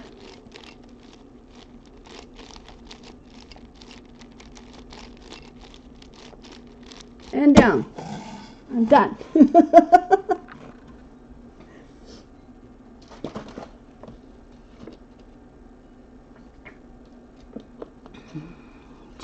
No. Okay. How far did you get? I'm the bean. Well, I did the 7. What did you do? Were you so close? Were you so close? Really? Okay, so 2, 3, 4, and 5. Wait, no, you did the cube in between. So you almost. So can we say that that's that whatever you had on the lineup is a pretty fair race against my 7 by, because it was very, very close.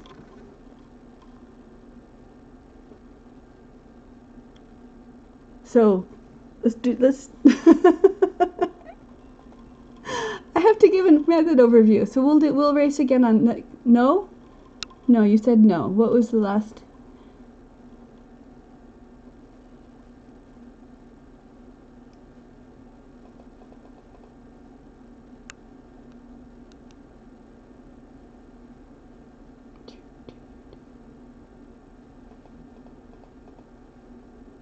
You had the Mega Minx? Okay, so which ones? Let's go method overview. Okay. All right. I am Sunshine. This is the creator. I'm the creator of the ABCube method for solving Rubik's cubes. That's formula A right there. That's formula B right there. That's 4 moves and 8 moves. And if it's more than 2 steps, it's too complicated. So, formula A is 4 moves. The arrows represent the line, the layer that you move, and the line represents the rest of the cube. So for formula A, you're only ever moving one piece at a time. You're moving one. You hold the cube in front of you and look at the face of the cube as if you're looking at a spreadsheet with rows and columns. It can be brief. I just want to, yeah, rows and columns. Okay. So for formula A, if you apply it to the middle row and the middle column, out, down, in, up, then you get boxes. Okay? If you apply it to 3 times, gets you back to start. Once does it, it moves the 3 around. Formula A can be used on any piece on the entire first layer, but formula A affects all 6 sides, so you don't want to do formula A for anything more than the corners, the absolute center, and the top layer. Everything else is formula B. Formula B is 8 moves. It's a commutator, so for every left there's a right, for every up there's a down. And if you look at it, every other move is horizontal, and every other horizontal is the reverse of the one before it. So you're just kind of going back and forth like this, and in between your movements, you're picking a column to go up. You have 2 columns. You're working 2 columns. Okay. Now you don't have to memorize. You're always only using the top row and 2 columns. You don't have to memorize which 2 columns do which things, because the cube itself dictates what columns you move based on what you want to move. So if you're moving formula A for the corners is the bottom row in the right column, because I'm right-handed. So out, and this piece is going to move up here, and this piece is going to come down here. These 2 are going to switch. These 2 are going to switch. A bunch of other things are going to happen, but we're only paying attention to what happens on the top, because if we do it in groups of 6, the bottom is going to reset to the way it is, and so you're not messing up anything except for what you do on the top. So out, down, in, up, and that brought this piece to the top. Out, down, in, up brings the piece to the top again, but has it twisted. Okay, so if twisting it was what I wanted to do, then I'm going to move that out of the way, and I'm going to keep it moving with continue my 6 set of formula A with another piece that I don't mind twisting. Okay, because when you've done a 6 set, then the rest of the cube has not been affected. You've only affected the pieces you wanted to move. So if you have 2 corners that are in the right place but want to twist, if you have 2 of them, they'll be twisted in different directions. If you have 3 of them, they'll all be twisted in the same direction, because the formula A will twist them. And so if I can untwist them the same way, bottom row, right column, and because it's done in groups of 6, the rest of my cube is not going to be affected. Formula A and formula B only move the pieces you want to move. The rest of the cube never changes. So out, down, in, up, out, down, in, up. Okay, that's not the way I wanted. I still want to twist it some more. Out, down, in, up, out, down, in, up. Now this is the way I want it, so I'm going to slide it out of the way and protect it, and I'm going to continue with this other piece that I don't mind twisting. And when it's correct, the rest of the cube is unaffected. So it doesn't matter whether the formula B is the first thing you do or the last thing you do, because you're only ever moving 3 pieces, and they're always only ever the 3 pieces that you want to move. So that was formula B. That was applying formula B to the top row and the outside columns, but you have a lot of columns you can work with. This method works on every complexity Rubik's Cube, not just the 3x3. It works on every complexity Rubik's Cube. So on the 3x3, do I have a 3x3? Let's pretend this is a 3x3. Okay, so the bottom row right column works on the corners, but if I change which columns I'm using, then different things move. So I pick a piece that I want to move, and for example, right now I want to move this piece to the side. Okay, so it's top row, 2 columns. The 2 columns are, since this is a piece that I want to move, the 2 columns are, the first one is where it's going to land, which is over here. The second one is where it begins, which is right here. So I'm still doing formula B, top row, first column, second column, and I begin by moving it away from the action so it stays secure. Then first up, back, second up, reverse down, and 3 pieces, and only 3 pieces have moved. And because I applied it to this piece, it was the edge piece, 3 edge pieces moved. I do it again, up, down, down, and they moved again. Once is the equivalent of clockwise. If once is clockwise, twice is counterclockwise. And then 3 gets you back to where you began. So if I wanted to move this piece over on this side instead, this would be my first column up, this is my second column, and I would begin by moving away, up, in, up, away, down, in, down. It is commutator spam. Both of these moves are a commutator. For every left there's a right, for every up there's a down. So it's a mathematical 0, and you're only moving the 3 pieces that you want to move. If the 2 columns are the outside columns, you've moved corners. If the 2... Okay, bye. Bye, I'm the Bean. Thanks a lot. I'll see you next time. If you use an outside and an inside column, you're moving the edges. And if you move 2 inside columns, you're moving the centers. So if I wanted to move this piece up, I'd move it up, slide it into a different column, second up, reverse down,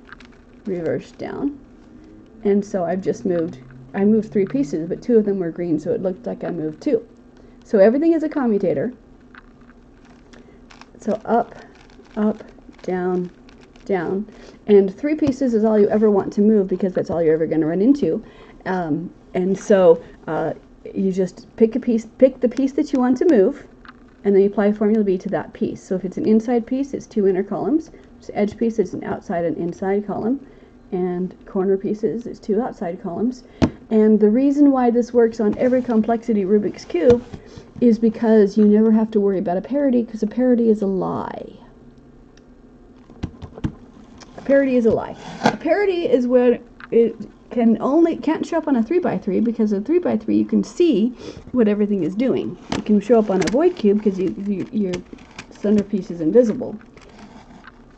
But the only way you can get 2 pieces and only 2 pieces to move, like your 2 corners or your 2 edge pieces, is the third piece that you don't see is the third piece that you do not see. So if this piece wants to be here, this piece wants to be here, the layer that touches it, that parity, be it this one or this one, doesn't matter.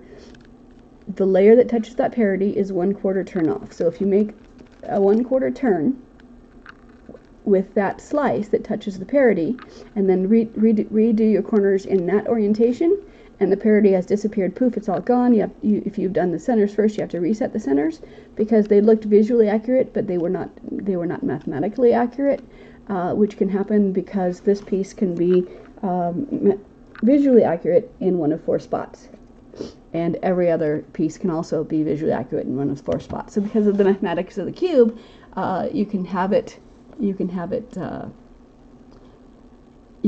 correct, or you can have it look correct, but one of your centers is a row off. And what happens when one of your centers is a row off, is a 1 turn off, is that you get the parity. So you can remember parity algorithms. You can remember several parity algorithms because parities can look like many different things. It can look like, thank you. It can look like these 2 pieces want to switch. It can look like these 2 pieces want to switch. It can look like these 2 pieces want to switch. It can look like a lot of different things, but anytime you only have 2 pieces, it looks like you only have 2 pieces, 1 single 1/4 turn undoes the parity, and it's all gone. So that's why I do the corners first, and because the corners, the center colors can be moved around. The center, you can if it's an even number cube, if there's not an absolute center, you can assemble the cube with the colors wrong. Like you can assemble it if you could have the blue on this side and the green on this side, and then if you do the centers before the corners. But the corners can only be correct to each other in one place. So I do the corners, and then the corners dictate what color that face is. And then I do the edges, because if there's a parity, and it's not on the corners because I just did the corners, then it's going to show up on the edges. So when I do the opposite edges, and then I do the side edges, and if I get a parity, then I just single quarter turn it, can keep going, and it's gone. And then once the corners and edges are done, then I can do the centers with the same commutator that you used to do them to begin with anyway. So it doesn't take any longer to do the centers at the end than it does at the beginning. So I just do the centers last, so that if I get a parity, I can swipe it away. So that is the overview. Do you have any questions? Yes, the cake is a lie. The parity is a lie. So, and it works on every complexity cube. I started teaching people the 3x3, and then I said, now you already know everything you need to know for the other cubes. And then I said, so we can apply the same thing on this one. And they're like, nope, I just wanted to learn the 3x3. That looks too complicated for me. So I'm like, well, I'm not going to teach the 3x3 anymore. So I started teaching using the 5x5. You know, a beginner would come and say, hey, can you teach me? And I would say, yep, here. And I'd pull out the 5x5. And they're going, can I start with that one? I'm going, nope. So total teach time, when I teach someone, less than 2 hours. Total teach time, you can do every complexity Rubik's Cube. I spend the first hour, thank you. What's the ABCube method? Hi, Jube the Cuber. I am Sunshine. I created the ABCube method. That's what this is. That's what this channel is all about. And I named it the ABCube method because ABC breaks it down to the absolute beginner's method. You know, it's as easy as ABC. And then there's two formulas that I use. I started off calling them Formula 1, Formula 2. That got confusing when I started talking about doing it 2 times or 6 times, so I changed the names to Formula A and Formula B, and that made it clever to have my ABCube formula, because it's the ABCs and it's the ABCube method, because you're using Formula A, Formula B. Formula A is 4 moves, commutator, for every left there's a right, for every up there's a down. B is also a commutator, for every left there's a right, for every up there's a down, and every other move is horizontal. Every other horizontal is the reverse of the one before it. Because it's a mathematical 0, it always moves 3 pieces and only 3 pieces around. Is it as fast as CFOP? I don't know, but I would love to have some speed cubers get familiar with it and then tell me how it compares, because I don't know. This is not a speed solving method, and it's not a fewest moves method, but total teach time, like I said, under 2 hours. It is so efficient. It's horrible with regroups, with the regroups, and but the advantage, if you have a non-cuber friend who does not want to spend months memorizing algorithms, it is a one-size-fits-all. It works on every complexity cube. And if you have a friend who has trouble memorizing algorithms, and they're like, just tell me the secret so I can solve the cube. I don't really care about being fast. This is it. This is the secret. Formula A moves a piece to the top and twists a corner. Formula B moves 3 pieces around. The parities are a lie. You can undo a parity with a single slice of the layer that touches the parity, and it works on and that's it. That's all you need to know to solve the 7 by, the 10 by, whatever you want. It also works on the minxes as well. Formula A, Formula B, all you need to solve it.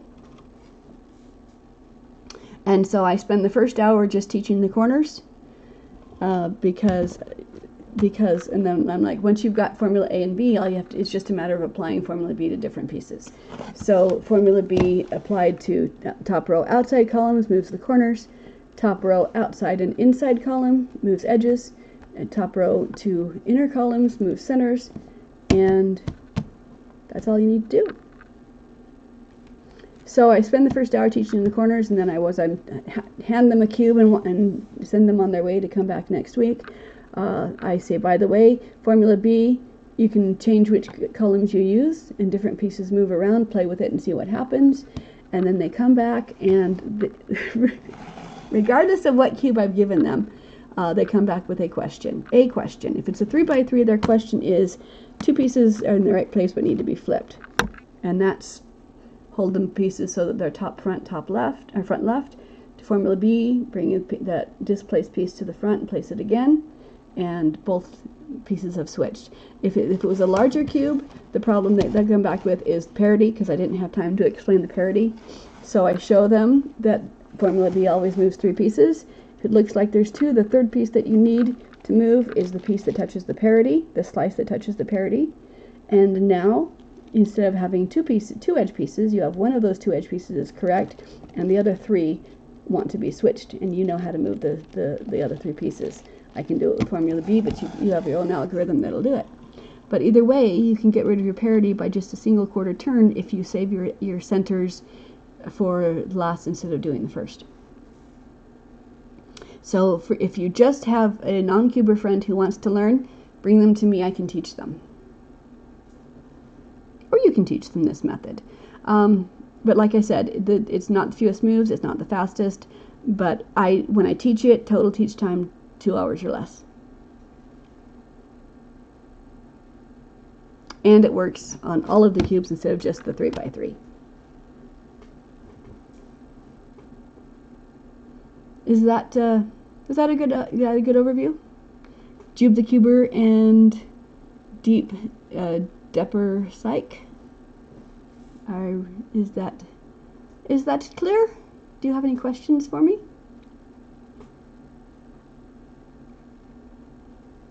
I believe it's the only one-size-fits-all option.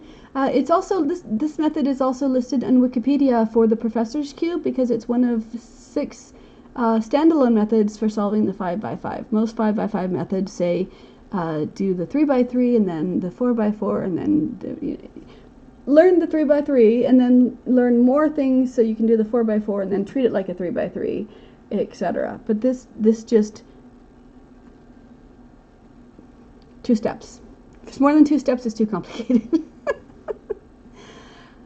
Thank you for being back, YP. Alright, I am hungry. I'm gonna go. If anyone doesn't have any more questions for me, then I will be back next week. I stream every weekday and Saturday morning at 9 Utah time, or so wherever you are in the world, you gotta translate that. And then I do Friday evenings as well. And I can, for ABCube.how is where you can learn about my method. It's also listed on speedsolving.com. And like I said, it's listed on Wikipedia under the Professor's Cube, which is what the 5x5 was originally called. And I have YouTube, but the YouTube is just when I created my step-by-step method, thank you! When I created my step-by-step method, I created 1 video for each step. Oh, thank you! I appreciate the follow. Okay, so 1 video for each step. So it's not just here's a scramble, and then you have to wait. If there's one particular thing you want to learn, you have to wait until you get to that point and hope they don't speed over it. So I have 1 video just for bringing the corners to the top. I have 1 video just for moving 3 corners around. I have 1 video for just each step that you go through has its own video. So thank you guys for coming and joining me. I appreciate your feedback. I appreciate you talking to me because I love dialoguing more than I love monologuing. So come back. Thank you for following me. Come back and meet me. Wave. All right. Thank you guys. Go have a great day. Be nice to yourself. Have a fun weekend. And I'll be back later. Bye, you guys.